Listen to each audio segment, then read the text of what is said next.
Welcome to the Extra Time Podcast, where you'll hear sports stories you might not have heard about from people you might not have heard of.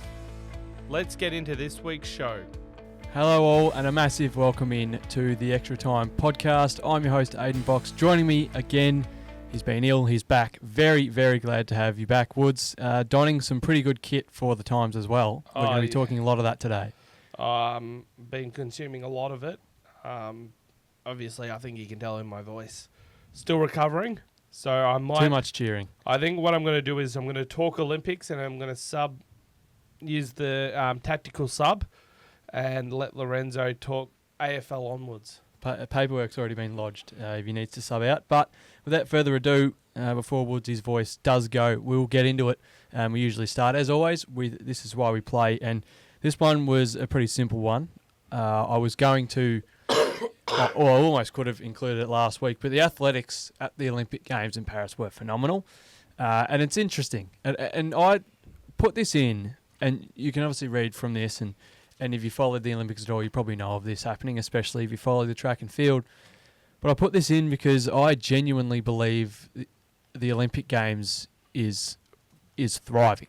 But what I love most about the Olympic Games is how it brings humans from the whole globe into it. And it needs to be a completely global event. Like the games we have for, the Commonwealth and all that. Yeah. The Olympics needs to have every single nation, and some nations just sort of miss. Like I saw a comment the other day, like India's pretty quiet during the Olympics, which you don't like to hear, because I'd love to see them. Like they're a powerful nation, and we'll see them in LA because cricket will be there. So I can't wait for that. But Pakistan, like one of the least countries you hear about in the whole of the Olympics. So for, Nadeem to come out and do this, and reading this is just, it's this segment to a T. And it's the same, a few weeks ago I talked about South Sudan, another country that's not a superpower, but this is what the Olympics does. It brings these things out, and I genuinely believe there's talent in every single country. We just need to look, and we just need to get them there and thrive. He absolutely smashed this world record. Smashed it. I think... And he had no training, Yeah. I think one of the biggest factors, though, with the Olympics is you can go this way we play, and I'm sure I'm going to mention it with every photo, because I think that's the biggest thing is you get it with all the Olympics with stories, and that's the Olympics is built, the foundation is on the sport, but it's also on the stories, on the photos. Yeah. Like this photo here. You can tell the emotion behind it. And you don't see them, photo. but the village is there behind him. He can't believe that he's not only there. Like, it's incredible that he's even there. And then this is what he's put on display, because it reminds me of the there's so many people, you never know their talent until you can test it. That was playing during the Olympics. Of that one, I think it was a weightlifter, right? And they're weightlifting, and you see everybody else coming around. I'm sure with the javelin, you could almost do it the same thing of, he's there, and then everyone else is there, basically helping him throw it. It's a really good segue. I'm going to go before we get into the Olympics. You shared a lot of photos, and I'm just going to flick through them, but they all mean so much. We don't have to talk too much on them, but we always start with some good photos. I think every photo, like this one here, I just want to highlight this one. Obviously, it's going to be wherever it is on the screen, but look how many cameras are set up now. The reason why I basically saying this is you've got the photographers. This would have been the 100-meter sprint. And every camera there, the line of cameras are remote, and you would have had to have set up, basically got there early, got your position, set it up, make sure everything's right, make sure the framing's right, make sure the focus is right, and then hope. Hope that you've got the photo. And obviously Noah Lyles is the main man, but I think this might have even been the 200 when he was very, very sick, and this is like moments before he actually gets taken off on the wheelchair. Could be that moment. Either way, you're right. It takes so much to get in that moment, and then come back to this photo because I can actually confirm when this photo was taken. We'll flick through the rest. Obviously, these just. And the thing about the Olympics is there's so many different places to go to get a good photo. Can you go back to the comment you made about the village? Bang. Bang. Yeah. I think this basically sums it up. Like, you got Matt Wern, who's just won gold. It's not for him, being carried in his dinghy by the sailing and team. elite and it's representation of Like- Olympics. I just think that is perfect example of like, hold on, they might not have had success, but they're lifting up him, who they're celebrating with him. Unfortunate one here. Unfortunate, but again, just Olympic and Australian spirit for Michelle Janicki to get up and sprint the repechage 100 metres over the hurdles with a completely torn off hamstring, like no hamstring intact. It's as Australian as it gets, just to keep going, keep fighting no matter what. Self-explanatory. What else? Like, you can just see the edits already. There'll be a goat for his shadow. Unbelievable. This, his thank you, and the last moment of one of our all-time greats. Saw a photo the other day that he's up on that Mount Rushmore of all-time boomers with Gaze, Heel, and who else is there? But he's definitely there. Yeah. Thank you to Now, Paddy before Mills. you move on, I just want to go back to the Noel Lyles one. I can confirm that was after the 200 metres. So he had COVID or some sort of respiratory illness, ran the 200 metres in the Olympic Games, the final, which is the quickest, barring the 100. So, even still, you just Incredible. see all the photos and... This is pretty I unique. I just love this. I'm a big motorsports fan, so yeah. a lot of people are saying closest we'll get to motorsport, the Olympics. If you ever wanted a job in the Olympics, I reckon this would have been the best job, just controlling the cars. And everyone's done it as a kid, so it would be very fun. This one we've been over before. Not many top it for the whole games. Centimetres. And, this is Molly O and Arnie. But I watched last night, and we'll talk about it in a little bit, but Cam McAvoy was pooping his dacks when he finished his 50 because he thought his hand went too far to the left and he cost himself, but the touch is so important. A great shot to get that because they're going pretty quick. Yeah. So another self-explanatory just one, I think. Dominance personified. A bit of a funny one. I think it's your favourite. I love this. I love this from an Olympics marketing standpoint because everybody knows him, and all the Americans were going, all of a sudden, why is Snoop Dogg the mascot? But they sort of plugged him in and got him doing this stuff because LA's next, and they want to keep it going. A lot of celebrities. I think it was because he's going to be the man in Los Angeles. I can't remember who it was, but it was a USA funding the one of the teams. And good story out of this. I don't actually have it. I should have actually got, but it was a discus throw, I think it was. Flavor Flav or something. Yeah. Basically, she was saying how I think she's a teacher. Her rent was due. She wasn't able to really pay it because they were paying footballers who haven't won a championship or anything like that more. And Flavor just went, yeah, you know what? Your rent's covered. It's on me. And it's like she's there going, I don't need to stress about it. But the stories like this, but I love seeing it, and I think more celebrities are going to get behind it because of this.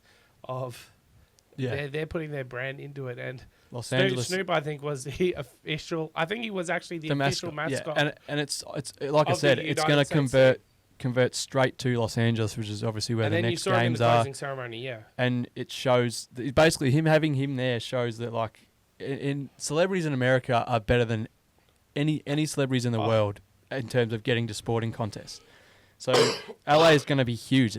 Around the globe, celebrities are going to go to those Olympic Games, so I can't wait for that. And a great close, this one. The Eiffel Tower is probably one of the most photographed buildings in the world, but when you put the rings on it, lined up perfectly. A photographer would have been there, basically just sizing it up. Is it possible, as a photographer, you go there and you're like, these are the shots I want to get. Obviously, the sporting shots are.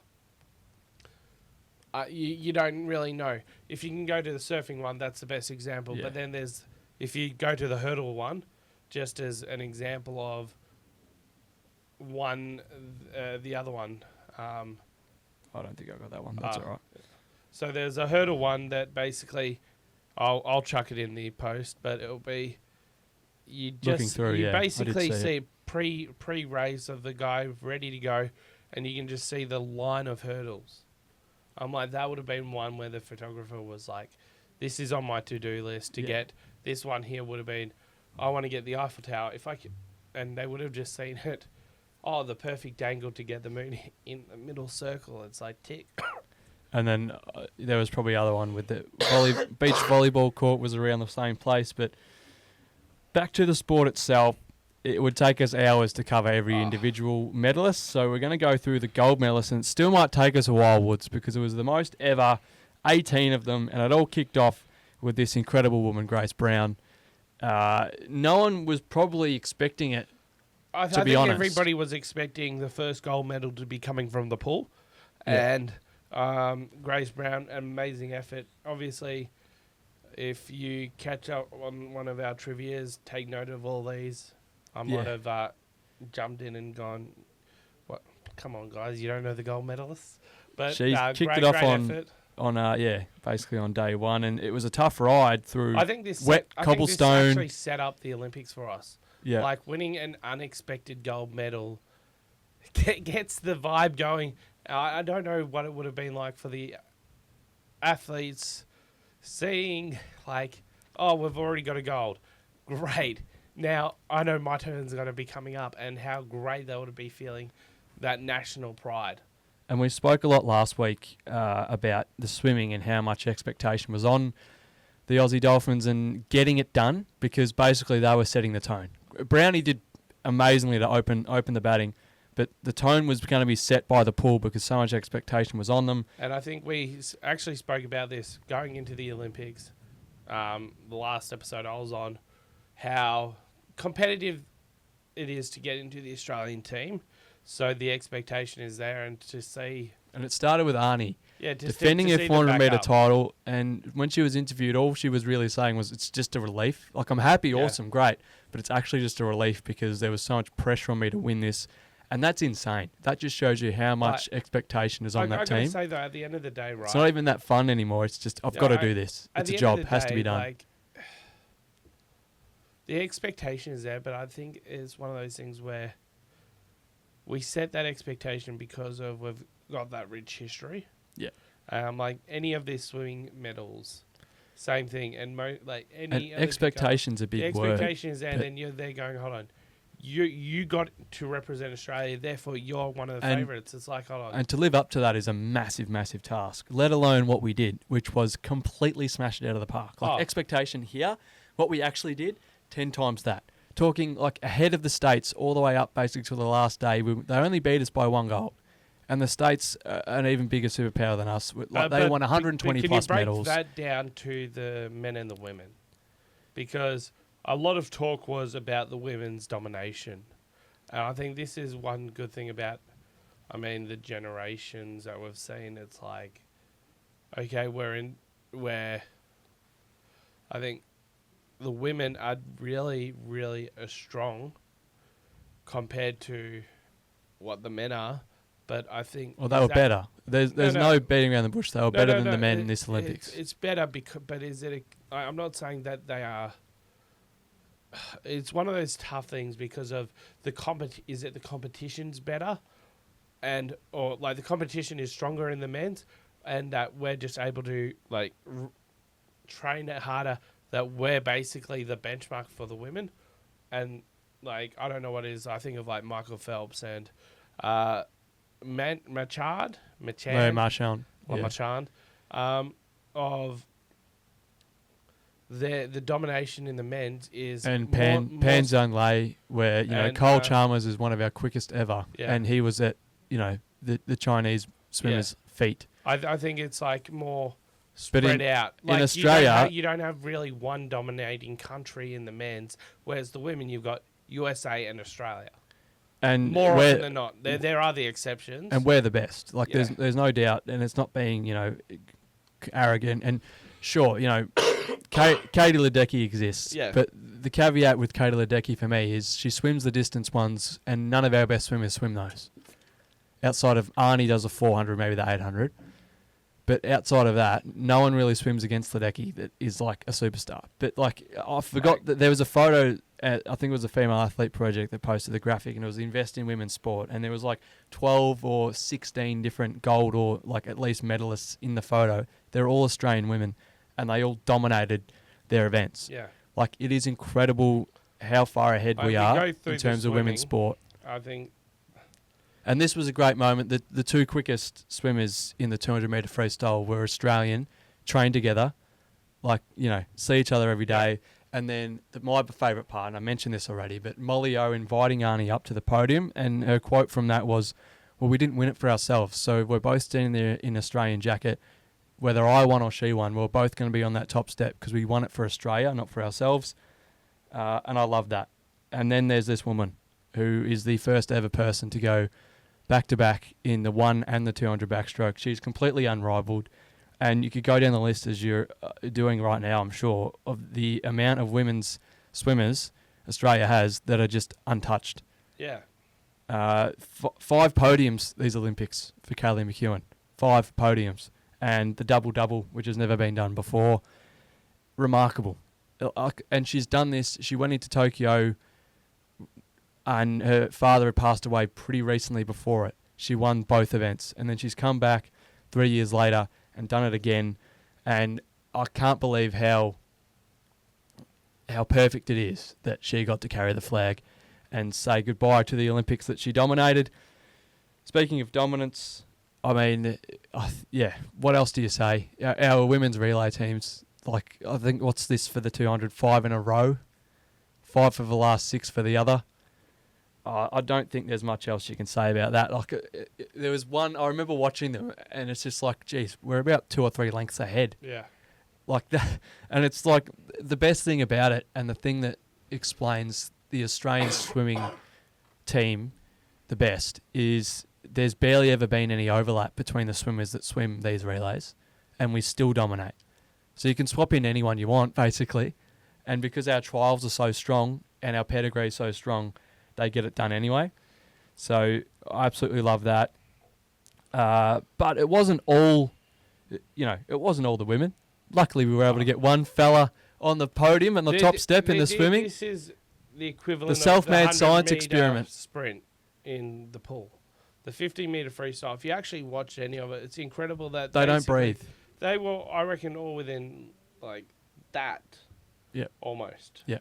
I recommend going and watching this. I don't know what the finishing distance could have been. It could have been like a foot or 2 feet, but it was something that's just like absolutely amazing, and it's every movement in that dictates if you're going to do well or not. And the finish was exactly like that 100-metre sprint, where basically Cam, in the end, and he said this in his interview, Channel 9 did it. I'm not a massive fan of Channel 9 a lot of the time, but their docos they've done around this Olympics have been phenomenal. Last night they had one on most of our gold medalists, and they were talking to Cam, and it's an amazing story. He's been to 3 Olympics, and he's basically never won an individual medal. He's won a few relay medals, and he went into the 50.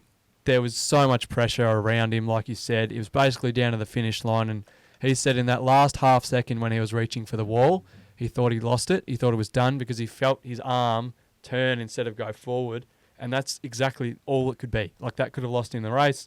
Lucky enough, he didn't lose. He was the quickest, first to the wall, won that gold medal, and it's insane. Like, you watch it, they're all going flat knacker. They don't come up for one breath. It's just straight from one end to the other. A great win from him, and dominance has basically been the theme of this. But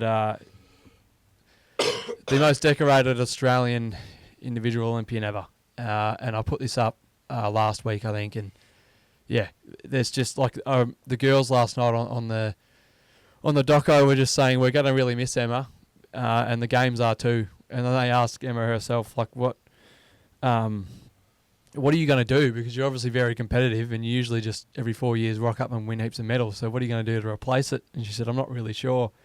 But it was pretty cool. And just, it's the expectation in that, but her consistency builds that. And she's just one of a kind, really. But my favourite thing from that interview was Shayna Jack, who was an amazing story herself, coming back from basically the depths of despair and not thinking, I'm never going to get back there. And she was saying, it trumps any gold medal, the people that we become. And that's the Olympics. You can't say it any better than that. At the end of the day, everyone celebrates all the medals and everything, but I think what's better is how the athletes change for the better as people. Every single one of them. Whether you lose or you win, I think the Olympic Games and the spirit you gain from it and how it unites the country is the best part of it.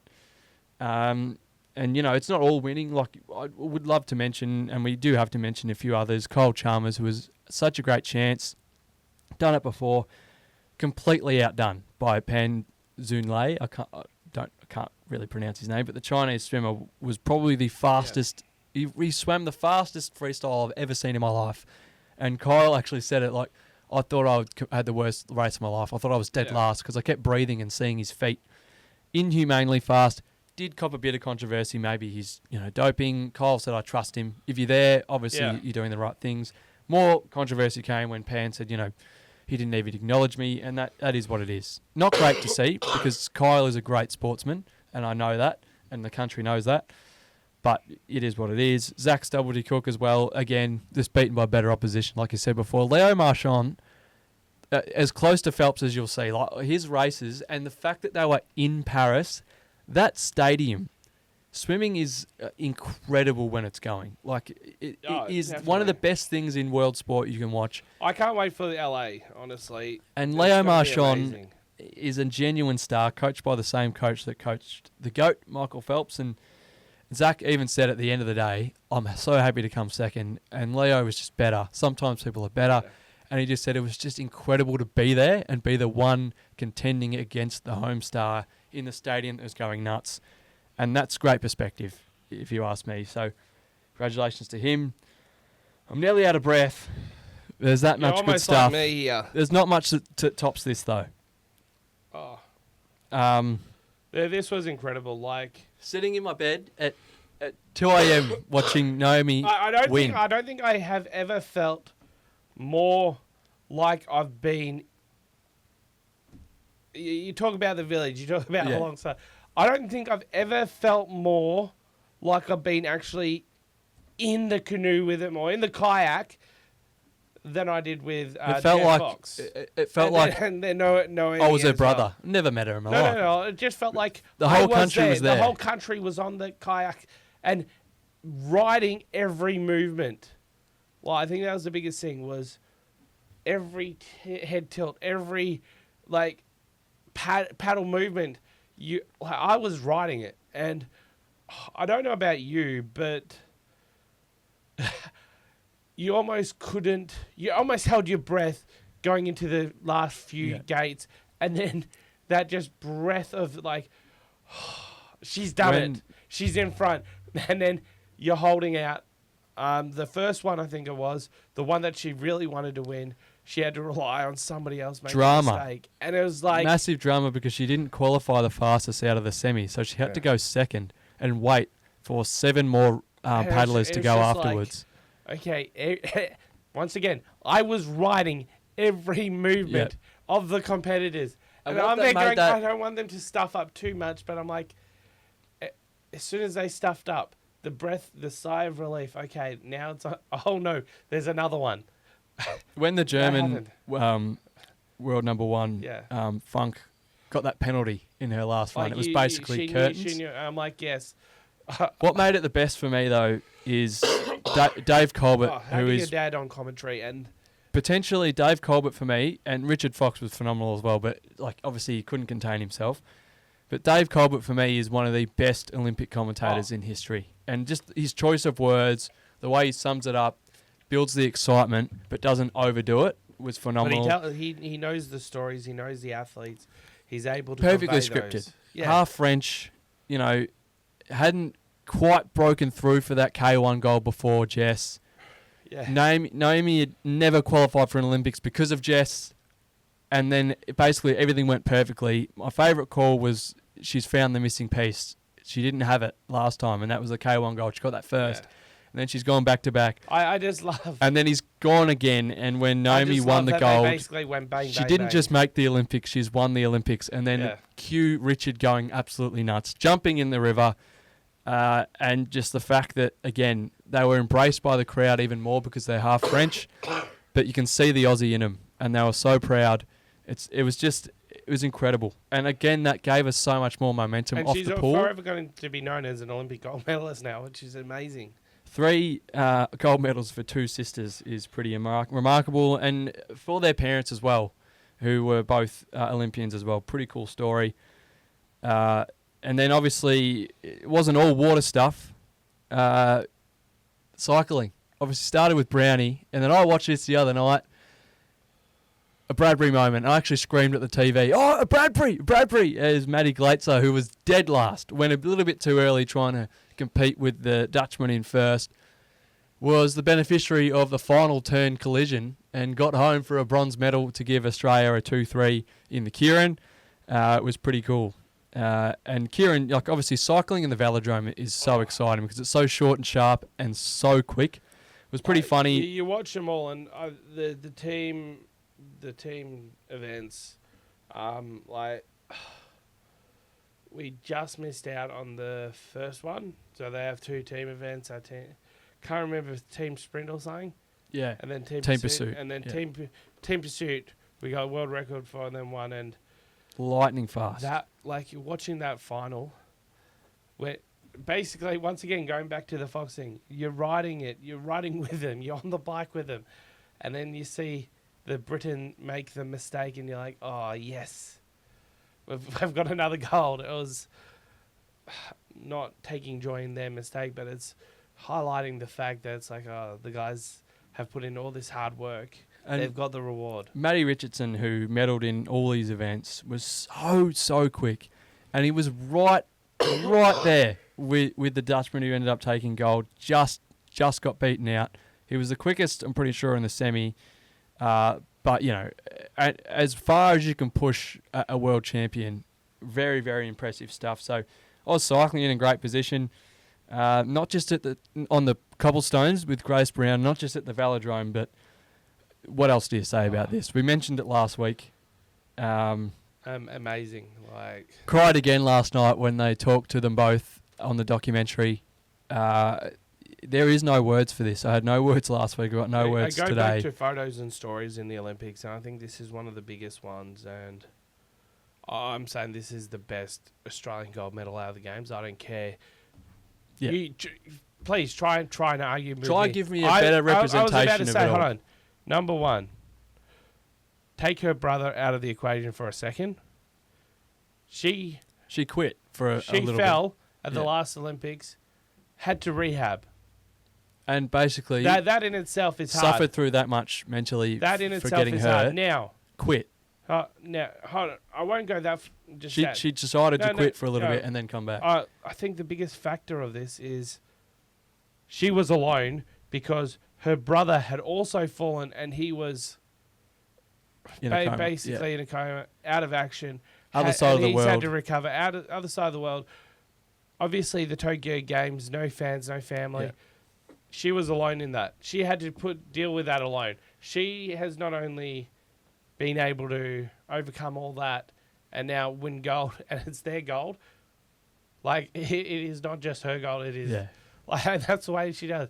Go back to the village. I think this is one of the biggest factors with any of the. I was going to say, the village is the biggest last thing, night on the but show, you she hear said, the stories. I had the number 1 position, and I was sitting there, and the host asked, like, how are you feeling? He said, to be honest, I was very comfortable in that position. It's my position. It's where I race best in. I knew I had it won from there. She said, from there? She said, yeah. And she was so fast. She won the race by so much, and she was so dominant. You could just see that Kai was right next to her, pushing her on. It was just like, it sounds stupid, I actually reckon, but he was there. I disagree with you on that. He was pedaling with her. Yeah. Like that. That's It's like he was on the back of the bike. No, There was another set of pedals. Extra set of wheels. Like, Extra it set was of a legs. perfect run. Absolutely amazing. Perfect Like, run. I will go. That to me was the gold medal of the games. It's got for Australia so because many of things the- going for it. Like you're hearing all the stories. It's The not spirit. just one element. There's 2 elements. There's 3 elements. It's like, it's not just her comeback. It's her having to deal with her brother's comeback. Like, And her competitors knew. They all raced Recovery, over to yeah. hug her immediately when she crossed that line. That's exactly what it's about. You cannot. There is no words to describe how perfect it fits in to the Olympic spirit. And again, another record, first women's BMX medal for Australia. Marissa True. They keep going on. Another one, the youngest medalist ever in Australian history, and it was a gold, if you don't mind.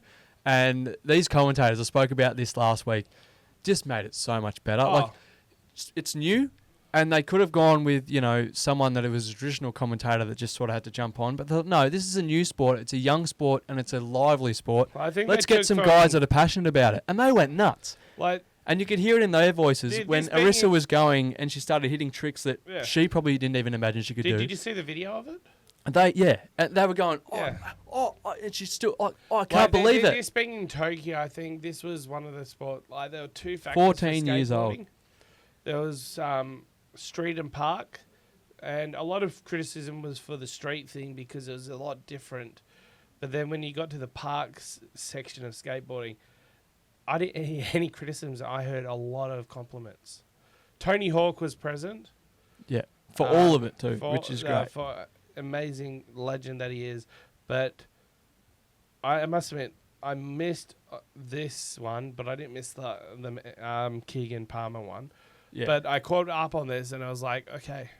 Once again, it goes back to the fact that I love how it's this was in Tokyo. I think Great Britain won the gold medal in Tokyo. So it's Sky Brown, Yeah, it's who just was good. defeated by Arissa, which no one saw coming because Yeah. Sky's a multiple world champion. She's an X Games freak, and Arissa just you had that day where you try everything. She knew she had to try everything to try and get that.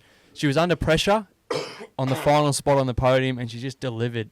But for me, it was the camaraderie between all the girls in this event, Oh, hugging, pushing each other on. She couldn't care less that she was in the lead. I'm actually going to, once again, add to what you just said. It's all competitors. Not just the girls, the guys as well. Yeah. The camaraderie in the skateboarding And I love that. events. I think that's unique for skateboarding and BMX Because because, of, they're like, all young people. They're They're 14-year-olds at the Olympic siblings. Games. They felt like siblings. It's like, okay, you saw the American and Keegan Palmer. Basically, as soon as the American knew he lost it, he went straight over to Keegan Palmer and to celebrate with him. Like, you've just lost your chance at gold, but your first thing to do is you're actually there going, you know what? Oh, mate, well done. You won gold. You deserve it. Back-to-back gold as well. He is an absolute freak, this guy. Like an amazing. insane talent. He's only a teenager again himself, but he's already accomplished so much, which is so cool. Like, I love the X Games and these sports and how they bring young people in. We're pretty lucky to have him in a way. He did grow up here, but he does live in the States. He sounds like an American, but he did spend his first 14 years here, and he does want to come back and live. But he trains in the States and lives in the States. Nice new car, I think. And off the back of this, pretty cool when you're only a mid-teenager and you're getting a Porsche 911. But I guess Not if you bad. win a gold medal twice, I was going to say, if you can win do what you one- want. No, but if you win two, it's amazing. And Speaking of 2 gold medals, it's not up there. It's not quite up there with Saya. But if you watch this match, you would seriously be like, first, how bloody good is tennis?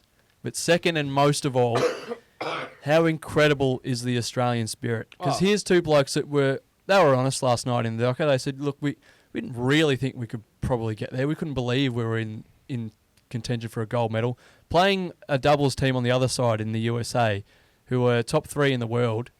And it's just Matty Ebden, who's been an absolute star in doubles tennis for multiple years now. But him and Johnny Pearce, just 2 Aussie blokes, they're just going hard. And they were down. Like, they were down a set.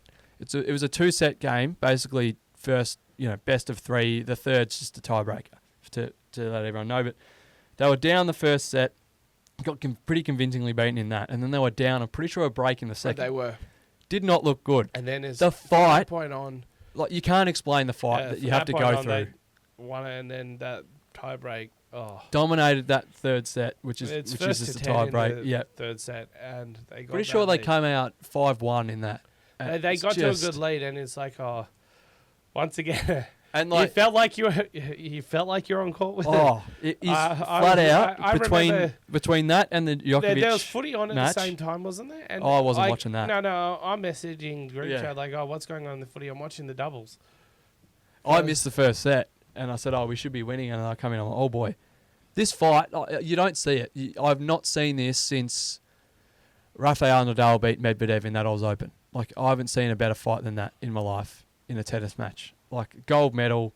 You don't deserve a gold medal any more than that. And just this, we could have used. I wish we could, use the video. It was just elation. Rackets went flying, disbelief, like celebrations, and I didn't quite get the photo. But my favourite part of the whole celebration was one of the fella's little boy who had a little gold medal necklace on. I think it was obviously made out of plastic, and he just got flung in the air. Oh. And it was just, you cannot not smile for that, like ear to ear. I ended up just having the post-match on. It was even just on the court, just filming what was going on for like an extra half an hour. I was that happy. It's just sort of stuff that just brings a massive smile to your face, and they deserve every bit. The gold medalists, and what fight to So I just get want to through. clarify with what I was saying with the AFL game that was on at the time. I believe Collingwood Carlton was on at the time, but more importantly, it was Port Adelaide Sydney. And I wrote, men's tennis is what you should be watching, because I think you were looking at, I think, Ryan Browning in the 100-metre heat or something, but Yeah. everybody was talking about Collingwood Carlton, and No point watching him. He I'm was there no going, I'm here watching the tennis. good. Yeah. And, it was an amazing effort by these two. And once again, the emotions of, okay, I'm not a tennis player, but I'm there going, I'm riding every And you point, could and see, I'm holding the breath. It was amazing. you can see they embody that fight, because they were asked about what it means, and they said, well, to be honest, wearing the green and gold, there is no greater honour in life than that. And that's exactly how they played. And yeah, like I said, wasn't a massive fan of Channel 9 sometimes. Sometimes the coverage was no good. I remember when Jess Hull was in her heat and they cut to a surfing replay. Look, it's not all perfect, all right? But what they did last night with that See why documentary, you don't like Channel 9 now. like what I did with that documentary last night was phenomenal. They were talking to Saya, and her best thing, and her quote was, on the other side of fear is something great. And on the other side of fear for her was a gold medal. And obviously her fear was not coming back. She wanted to quit because she thought, we just get hurt. Kai's been hurt severely. Yeah. I've been hurt pretty severely. Why do I want to come back? But she got through that fear because she knew on the other side there's something great. And that's what I've been talking about for so long on this podcast with Ned, with everything else. Yep. You got to do something that might be uncomfortable. You got to do something that's a little bit of a risk. You got to do something that might scare you, because it'll pay off, because life's just an equilibrium at the end of the day. So I absolutely love that. Obviously, there's still more to come, though. We mentioned Keegan Palmer and the Aussie-American getting it done. We mentioned this guy earlier before as well, Matt Wern. And obviously, we showed the photo, but if you can get the photo back up, please, because I actually wanted to chat about this. This was one of the most delayed celebrations. Sailing, if you don't know, obviously there's no motor on the boat. You've got to rely on a bit of wind. Were you watching this and live? good conditions. No, I watched the replay. Okay, so I was watching it all live, right? Now they delayed the race. They got the race started. Halfway, I don't know how far through the race it was, but the race got called off because no wind. So this is in sailing, you have not just one race, you have multiple races. And at this point it was between him and Cyprus or someone, correct me, someone else. And it was just a case of, Wern just needed to finish in the top X amount of people, and he wins gold. But if Cyprus wins, it was a whole thing. But the delay it's kind of just like takes the wind out of the sails, no pun intended. But I was trying to think builds of a terminology. tension, It anticipation builds just because you're killing like, you. And the pressure's already on him. How would you feel, in that sense of, you're halfway through a race and you've almost got the gold medal it's in your grasp. It's not close to swimming, but we've had such a great success in this discipline. Imagine there was so much pressure on him. Swimming, if Ariana Titmus in the 100 meters, 200 meters, the race is actually run. I'll go 400. In 200 meters, they go, no, stop the race, and Ariana Titmus is well in front, and they just go, stop the race. There's no, I don't know. The pool is not. Water's been drained. Yeah, the water's not moving well enough. Yeah. I don't know, but it's like you don't hear of it. Like Yeah. Imagine in tennis, it's like, oh, they need to get new balls made, or skateboarding, whatever it is. But in sailing, that you can actually stop a race midway through because there's no wind, and it's like, oh. It's probably only. Yeah, it was one of those things where frustrating to watch, but relief that he won it, and I love the photo. It's good to get that photo up again. And to round up our gold medalists, number 18 was won finally in the field. Nina Kennedy, and there's all of them on the right. To cap off our best ever, as it says on the left there. She's a world champion, and now she's the Olympic champion. She is in some incredible form. She's an absolute marvel to watch. I've been lucky enough to meet her. She's also an incredible person. Very, very humble, but she's lethal when she gets to work, which is exactly how you want an Australian athlete to be. And you just see the emotion when she won. First woman to win pole vault for Australia, and a very, very rare gold medal in track and field. We don't get many of them. Oh, definitely known. And I mean, pole vault, we've had kind of a good history with in the past with Steve Hooker and Tatiana Grigorieva, I want to say. I can't pronounce her last name, but I'll try and confirm what that is. But it was Tatiana Grigorieva. There we go. I'm showing my age there. It was I'm pretty sure Steve was commentating as well. I think Steve Hooker was 2008. He won gold, which so it's good to see. It was very cool, and even the big man, the boss man himself, got involved and was just so happy with it and what it does for the country. And that's what I've been saying before. Just the fact that, you know, the human spirit has united, captivated, and sent the world into awe because of the Olympic Games and the way countries come together. I think Kevin Durant said it, the American basketballer. He was asked what it means to represent the country, and he said, look, there's a lot of horrible shit that happens in our country, but there's plenty of good stuff that happens too. And the good stuff, you know, everyone's not united by this good stuff in the Olympic Games. Every country is, no matter what's going on behind the scenes. So absolutely love to see that. They're all our gold medalists. Say, that's only 18 of our medals. 18 of them. We're not going to go through all of them, but plenty of silvers and bronzes. There were a lot of other highlights. I was very excited about was this. The Australian Opals. I said before the tournament, way before the tournament, when we read out the squad, I said, these guys have a genuine chance. I'm worried about the Boomers, but I said this Opal squad, there was a squad we read out initially of about 24. No, but you were worried after the first game, weren't you? Because they got... The whole world was worried about after that game because it was absolutely atrocious. But I was nearly, you know, inconsolable of happiness when I was watching Andrew Gaze, who had been... He was beside himself watching the Boomers. They were hopeless.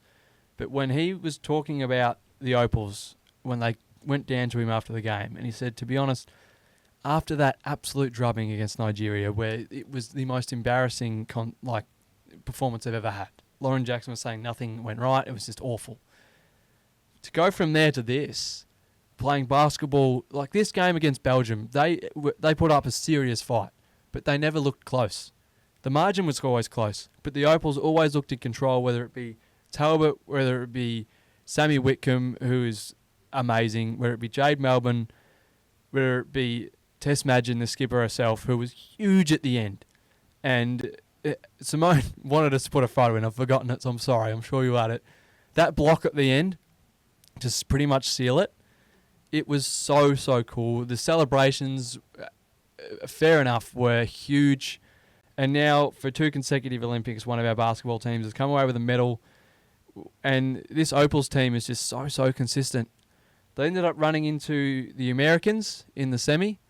Or the quarters, which is not exactly what you want, because the American girls haven't lost in something like 55 consecutive Olympic matches, which is remarkable.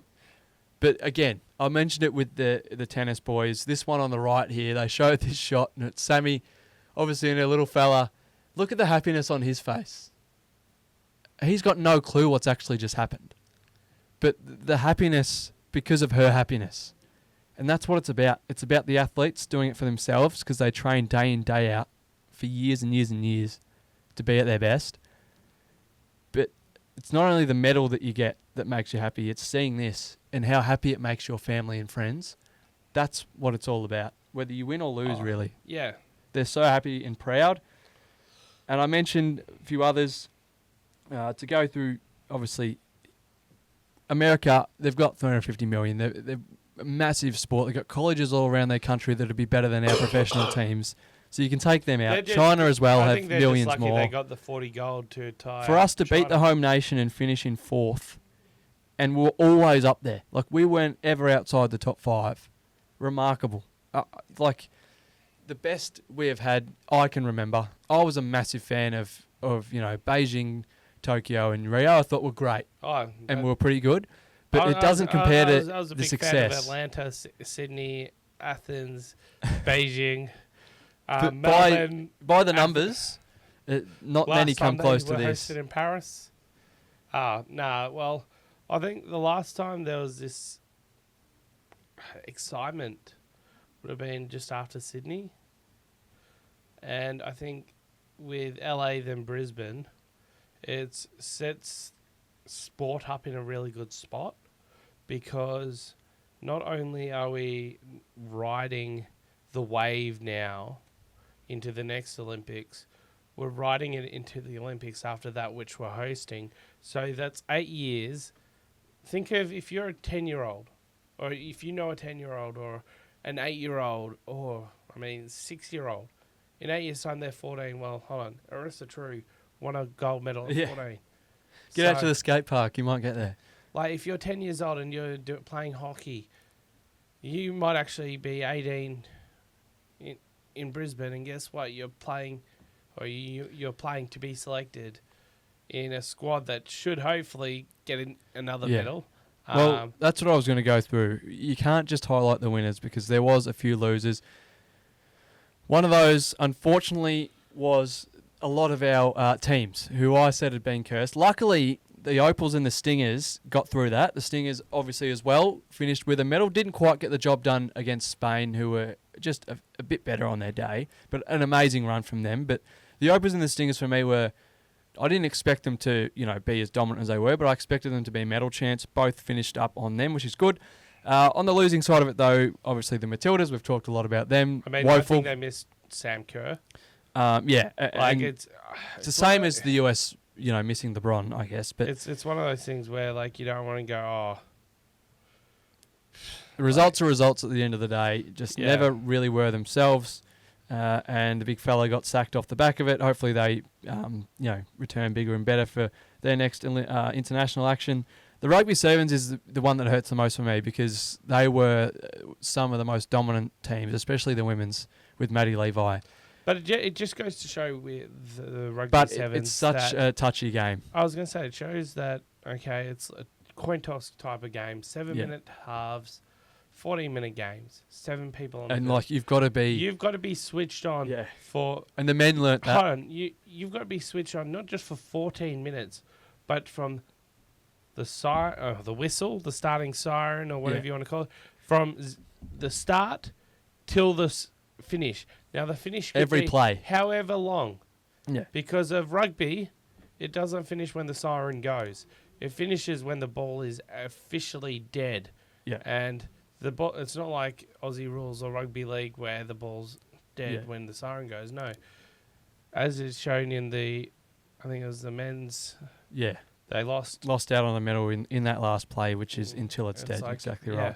The So, women's overdone by Canada, who we were well favourites against. Maddie Levi was dominating. Just and wasn't able to hold it. All went downhill, and then the US got up and beat us, which shocked everybody as well.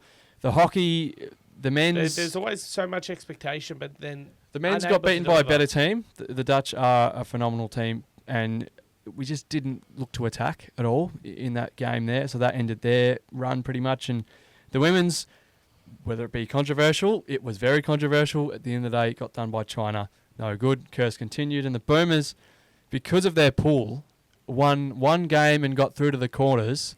And true to Boomers' fashion in this tournament, were phenomenal. Patrick Mills had his best game start to a game since that bronze medal game. against Slovenia. He was unstoppable. He had like 20. He could not miss. Lit it up in the first quarter. Him and Josh Giddey, they could not defend. The Serbian defence was all at sea. And then in the second half, it was the dead opposite. They were phenomenal, and then all of a sudden they were absolutely woeful. Turnovers, couldn't defend, couldn't shoot, took horrible shots, ISOs with little Paddy Mills and Josh Giddey. Again, because of their luck and Patrick Mills' brilliance, were able to bring it back with that shot we showed before over Nikola Jokic from a broken play. And then Jokic just turned it on, showed why he's the best in the world, and they got done. And at the end of the day, it's probably what they deserve because they weren't good enough for long enough in a lot of their games. And that's what a lot of... They were phenomenal. Their best was probably up there with the US.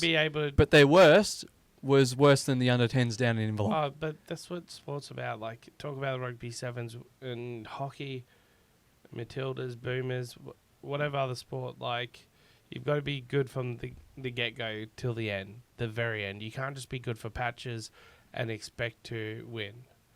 But it was very cool, the men's basketball.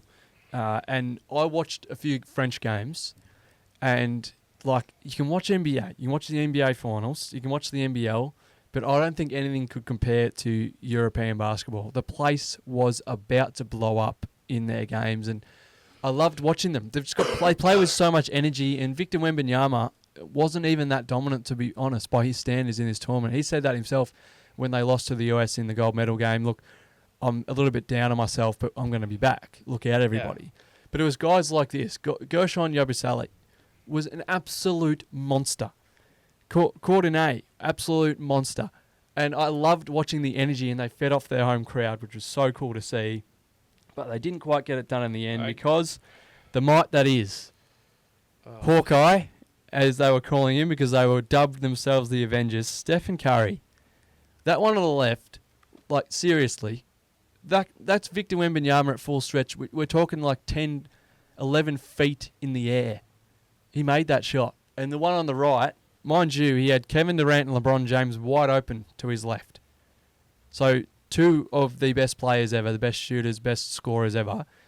And the favourite thing I saw was he is the only man in the world that would not get screamed at for not passing that ball. Hits this shot, sinks France, wins them their gold medal, and saves all their legacies. All you want to say about it. It was remarkable, and this is really cool as well. No risk, no story.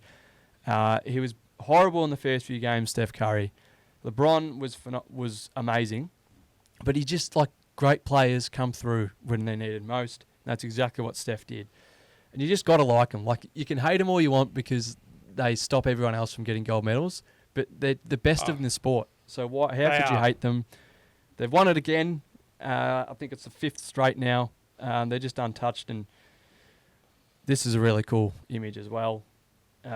Just the three. It's Steph's first. LeBron's been there a few times. I think he's basically been solidified as the greatest.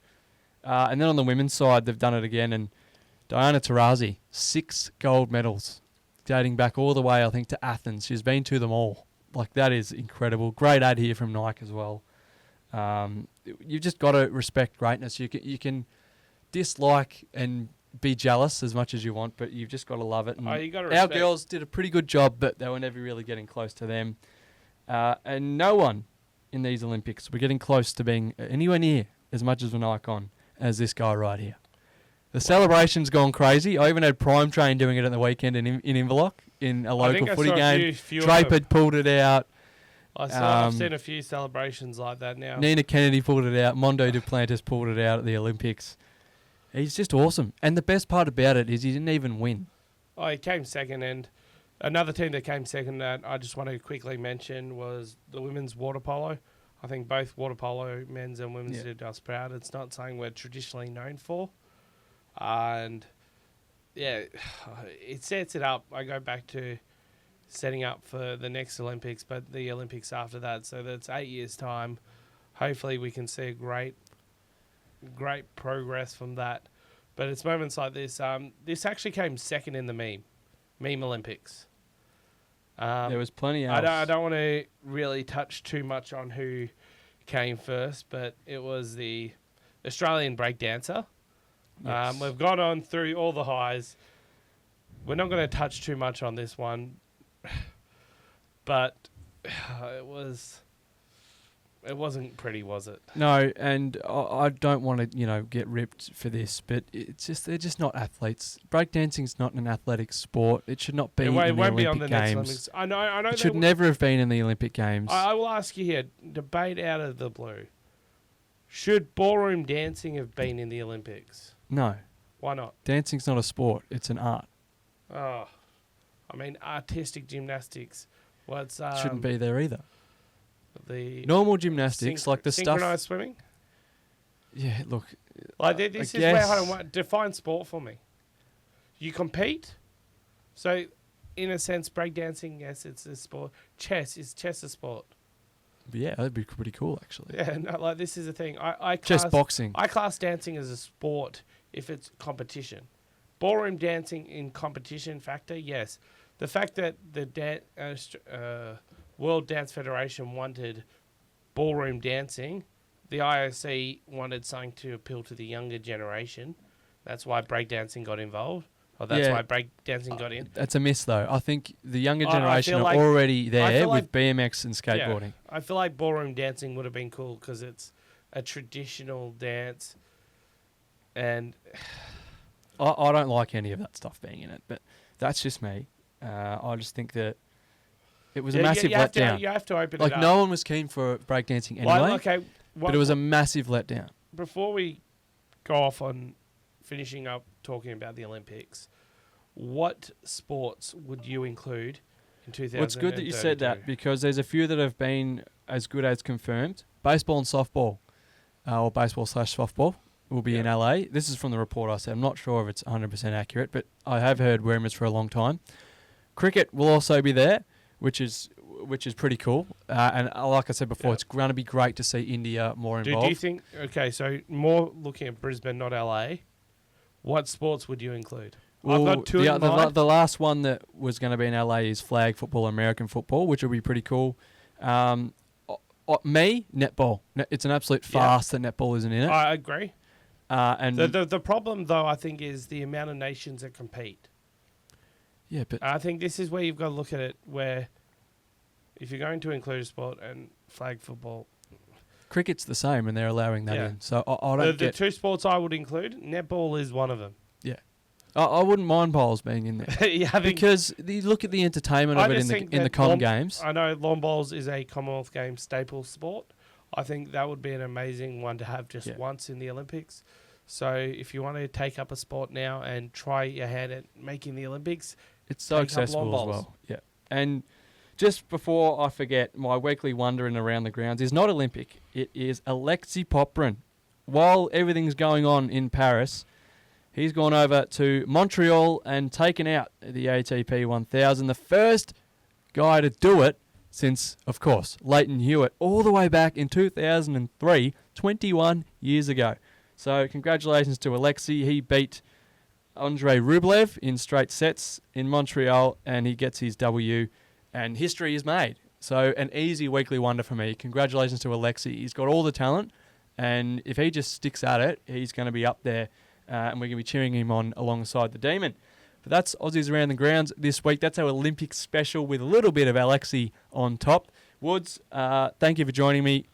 If you want any more from us, make sure if you've missed anything Olympic, I really hope we haven't, because that was a massive mouthful.